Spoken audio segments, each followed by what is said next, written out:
আসসালামু আলাইকুম প্রিয় শিক্ষার্থী, আজকে আমরা জানবো হারানো বোল্ট বা নষ্ট বোল্ট কি এবং অভ্যন্তরীণ রোধ কিভাবে কাজ করে এবং তড়িৎচালক শক্তি কি সে সম্পর্কে আজকে জানবো। এটি হচ্ছে একটি কোষ। আমরা জানি যে এক বা একাধিক কোষ মিলে ব্যাটারি তৈরি হয়। এক্ষেত্রে একাধিক কোষ যদি দিতাম তাহলে সেটা একটা ব্যাটারি হতো। এক্ষেত্রে এই কোষের বাহিরে একটি রোধ যদি আমরা সংযোগ দিয়ে দেই, এটি একটি সরল বর্তনী, একদম সরল বর্তনী। এই বাহির রোধ যদি আমাদের আর হয়ে থাকে, এই এই ধনাত্মক প্রান্ত থেকে ঋণাত্মক প্রান্ত পর্যন্ত যে তার দ্বারা সংযুক্ত করা হয়েছে সেটিকে আমরা বলবো বহিস্থ বর্তনীর রোধ। এটি হচ্ছে বহিস্থ বর্তনীর রোধ। এবং ব্যাটারির ভিতরে কিছু যে রোধ থাকে তাকে আমরা বলবো অভ্যন্তরীণ রোধ। আমরা শুরুতেই দেখবো যে যেহেতু একটি তার, এই তারের ভিতরে একটি রোধ বা রেজিস্ট্যান্স আছে। আমাদের ঘরের মধ্যে আমরা যে সকল যন্ত্রাংশগুলো ব্যবহার করি না কেন, সেই সকল যন্ত্রাংশগুলোকে একত্রিত বলা হয় লোড। একত্রিত বলা হয় কি? লোড বলা হয়। এই লোড গুলোর যে একটা আলাদা রেজিস্ট্যান্স আছে, সেটি হচ্ছে কিন্তু বহিস্থ বর্তনীর রোধ। তাহলে এটি হচ্ছে বহিস্থ বর্তনীর রোধ, এবং বহিস্থ বর্তনীর রোধের মধ্যে যে ভোল্টেজটা আমাদের ড্রপ হবে বা যে ভোল্টেজটা আমাদের ক্ষয় হবে, সেটিকে আমরা বলবো বহিস্থ বর্তনীর ভোল্টেজ। এবং এই ব্যাটারির ভিতরেও কিছু অভ্যন্তরীণ রোধ আছে, অল্প পরিমাণে, সামান্য পরিমাণে। এই অভ্যন্তরীণ রোধের জন্য ব্যাটারির ভিতরে কিছুটা ভোল্টেজ নষ্ট হবে, তাদেরকে আমরা বলবো নষ্ট ভোল্ট বা হারানো ভোল্ট। আমরা যদি দেখি যে এই কোষ থেকে যদি আই পরিমাণ বিদ্যুৎ প্রবাহ নির্গত হয়, তাহলে এই আই পরিমাণ বিদ্যুৎ প্রবাহটা এদিক থেকে আসার পরে এদিক ঘুরে আবার ঋণাত্মক প্রান্তে আসবে। অবশ্যই অবশ্যই আমাদের একটা বিষয় মনে রাখতে হবে, বিদ্যুৎ প্রবাহ সবসময় ধনাত্মক প্রান্ত থেকে ঋণাত্মক দিকে যায়, এবং ইলেকট্রন যায় ঋণাত্মক প্রান্ত থেকে ধনাত্মক দিকে, অর্থাৎ নিম্ন বিভব থেকে উচ্চ বিভবের দিকে। এখন এই ধনাত্মক কারেন্টটা যখন এদিকে আসলো, আসার পর এদিক ঘুরে যখন এই কোষের এক প্রান্ত থেকে গিয়ে যখন আবার পুনরায় একই বিন্দুতে যখন আসবে, অর্থাৎ এদিক বরাবর যখন আসবে, আমাদের মনে রাখতে হবে বিদ্যুৎ প্রবাহ বিদ্যুৎ প্রবাহ যখন কোষের ভিতর দিয়ে যাবে তখন মাইনাস থেকে প্লাসের দিকে যাবে। এটি খুবই গুরুত্বপূর্ণ যে বিদ্যুৎ প্রবাহ যখন এই কোষের ভিতর দিয়ে যাবে তখন কিন্তু মাইনাস থেকে প্লাসের দিকে যাবে, অর্থাৎ এই দিক বরাবর সে আসবে, অর্থাৎ এই দিক বরাবর আসবে। এবং এই যখন এটি কোষের বাইরে যখন বিদ্যুৎ প্রবাহ চলবে তখন কিন্তু প্লাস থেকে এই মাইনাসের দিকে যাবে, অর্থাৎ বিদ্যুৎ কোষের বাইরে যাবে প্লাস থেকে মাইনাসের দিকে। বাহিরে আমরা যদি একটু লিখে নেই, বাহিরে যখন বিদ্যুৎ প্রবাহিত হবে তখন প্লাস থেকে মাইনাসের দিকে যাবে, মাইনাসের দিকে যাবে। আর বিদ্যুৎ প্রবাহ যখন কোষের ভিতরে যখন যাবে, কোষের ভিতর যখন যাবে তখন মাইনাস থেকে প্লাসের দিকে যাবে, তখন মাইনাস থেকে কিন্তু প্লাসের দিকে যাবে, অর্থাৎ কোষের ভিতরে যখন যাবে মাইনাস থেকে প্লাসের দিকে যাবে। এবং কোষের ভিতরে যে এই যে সকল পদার্থ থাকে, যে সকল অ্যাসিড থাকে বা যে সকল পদার্থ থাকে, তাদের ভিতরে যে সামান্য পরিমাণ রোধ থাকে তাদেরকে আমরা বলি কিন্তু অভ্যন্তরীণ রোধ, অর্থাৎ কোষের ভিতরে মাইনাস থেকে প্লাসের দিকে যাবে। এখন এই বর্তনীর মোট তড়িৎচালক শক্তি যদি ই হয়, অর্থাৎ মোট তড়িৎচালক শক্তি যদি আমাদের ই হয়ে থাকে, আমরা ই সমান লিখতে পারবো ই সমান বি প্লাস বি প্রাইম। এক্ষেত্রে এই ই তড়িৎচালক শক্তিটি দুটি ভাগে বিভক্ত হয়ে গেছে। একটি আমাদের এই রোধের জন্য, এই বহিস্থ বর্তনীর যে রোধ রয়েছে, এই বহিস্থ বর্তনীর রোধের জন্য এখানে যদি বিভব পার্থক্য আমাদের বি হয়ে থাকে এবং ব্যাটারির ভিতরে এই বিভব পার্থক্যটা হচ্ছে আমাদের ভি প্রাইম, এক্ষেত্রে এই দুটি ভোল্টেজকে যোগ করার পর হবে আমাদের তড়িৎচালক শক্তি সমান। এক্ষেত্রে আমরা লিখতে পারি বি সমান, লিখতে পারি আমরা ওহমের সূত্র মতে আই আর, অর্থাৎ এদিকে যদি আই কারেন্ট ঢুকে তাহলে রোধ এবং এই রোধ এবং কারেন্টের গুণফল হচ্ছে বি ভোল্টেজ, তাহলে বি সমান আই আর প্লাস, এক্ষেত্রে যেহেতু ব্যাটারির ভিতর দিয়ে কারেন্টটা ঢুকতেছে, আই কারেন্ট ঢুকতেছে, ব্যাটারির ভিতরে আই কারেন্ট ঢোকার জন্য আই কিন্তু ব্যাটারির ভিতরের বা কোষের ভিতরে যে রোধ আছে অভ্যন্তরীণ রোধ, এই আই আর।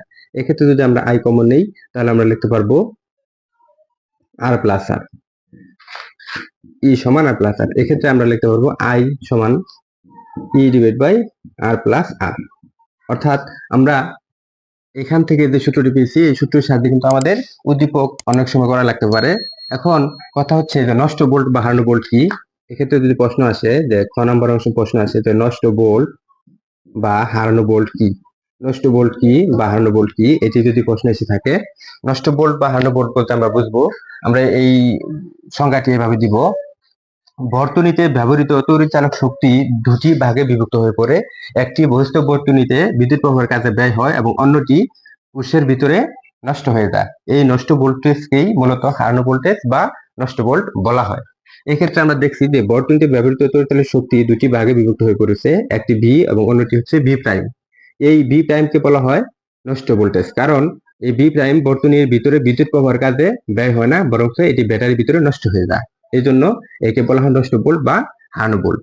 আমরা যদি এতটুকু লিখতে পারি তাহলে কিন্তু আমাদের নষ্ট ভোল্ট বা হারানো ভোল্টের যে খ নাম্বার যে প্রশ্নটি আছে সেটির উত্তর কিন্তু হয়ে যাবে।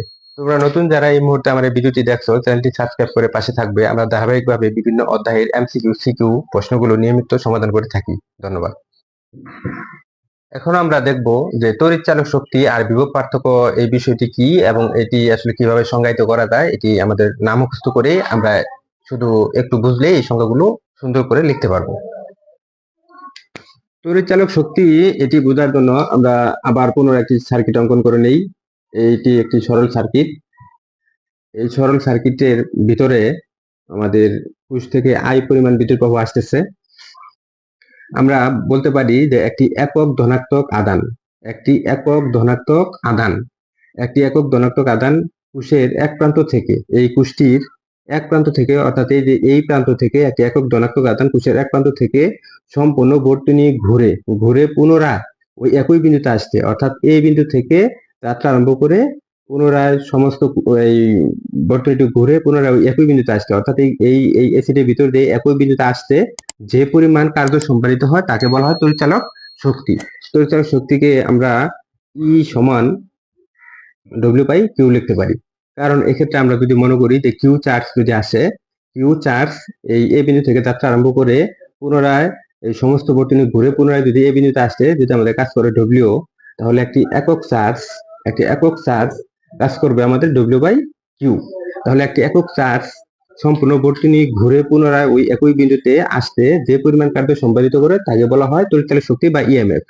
ইএমএফ এর সংক্ষিপ্ত রূপে আমরা ই লিখছি, EMF electromotive force. EMF electromotive force, বা শুধু ই দ্বারা প্রকাশ করলে ই সমান ডব্লিউ বাই কিউ। এটি হচ্ছে মূলত তড়িৎচালক শক্তি।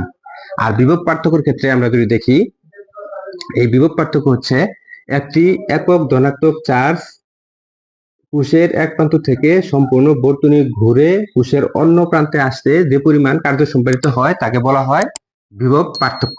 অর্থাৎ বিভব পার্থক্যের ক্ষেত্রে এক প্রান্ত থেকে অন্য প্রান্ত, আর যদি তড়িৎচালক শক্তি বলে তাহলে এক প্রান্ত থেকে পুনরায় ওই বিন্দুতে আসতে যে পরিমাণ কার্য সম্পাদিত হবে। তাহলে এক প্রান্ত থেকে অন্য প্রান্ততে আসতে এক্ষেত্রে যদি দূরত্বের মান কম, সুতরাং কিন্তু এই প্রান্ত থেকে এবং এই প্রান্ততে যদি আসে তাহলে এক্ষেত্রে কিন্তু আমাদের দূরত্বের পরিমাণ কম, এই জন্য কৃতকার্য কম হবে। তাহলে আমরা যদি বলতে পারি যে কিউ চার্জের জন্য যদি আমাদের ডব্লিউ কাজ হয় তাহলে একক উলম্ব চার্জের জন্য কাজ হবে ডব্লিউ বাই কিউ। এক্ষেত্রে বিভব ভি সমান আমরা লিখবো W by Q. Motive force এর একক হচ্ছে কিন্তু ভোল্ট, এবং এই বিভব পার্থক্য একক কিন্তু ভোল্ট। তোমরা নতুন যারা এই মুহূর্তে এই ভিডিওটি দেখছো, চ্যানেলটি সাবস্ক্রাইব করে পাশে থাকবে। আমরা ধারাবাহিকভাবে বিভিন্ন অধ্যায়ের এমসিকিউ সিকিউ প্রশ্নগুলো নিয়মিত সমাধান করে থাকি। ধন্যবাদ।